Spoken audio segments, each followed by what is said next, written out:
वर्गीय को लेकर के क्या पेश किया? देखिए, देश के यशस्वी प्रधानमंत्री जी के नेतृत्व में भारतीय जनता पार्टी की केंद्र सरकार ने इस बार 11वां पूर्ण बजट पेश किया है। हमारे देश की यशस्वी वित्त मंत्री श्रीमती निर्मला सीतारमण जी ने जब बजट प्रस्तुत किया तो शायद जो अपेक्षाएं बरसों से देशवासियों को थी, आम जन को थी, माताओं बहनों को थी, किसानों मजदूरों की थी, नौजवानों को थी, उन सारी अपेक्षाओं पर खरा उतरने का काम हमारे इस बजट में हमारी सरकार ने किया है। और सबसे बड़ी बात कि शायद देश की आजादी के 75 वर्षों में 75 से ज्यादा बजट पेश हुए, लेकिन इतने बड़े पैमाने पर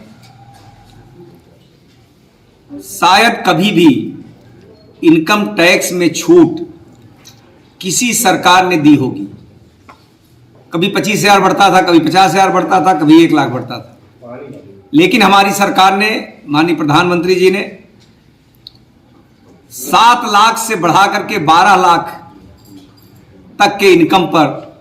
पूरी तरह से छूट देने का निर्णय लिया, जिससे इस देश के मध्यम वर्ग के लोगों को बड़ी राहत मिली और करोड़ों लोग इससे लाभान्वित हुए। और केवल 12 लाख तक ही नहीं, तो 12 लाख के ऊपर स्लैब में भी लोगों को लाभ हुआ है। तो मैं इस शानदार बजट के लिए, जो किसानों के लिए भी लाभप्रद है, महिलाओं के लिए लाभप्रद है, मजदूरों के लिए लाभप्रद है, व्यापारियों के लिए भी लाभप्रद है, आम जन के लिए लाभप्रद है, इसके लिए मैं देश के यशस्वी प्रधानमंत्री आदरणीय नरेंद्र मोदी जी का, देश की वित्त मंत्री श्रीमती निर्मला सीतारमण जी का अपनी तरफ से, बस्ती की सम्मानित जनता की तरफ से हार्दिक अभिनंदन करता हूं, स्वागत करता हूं।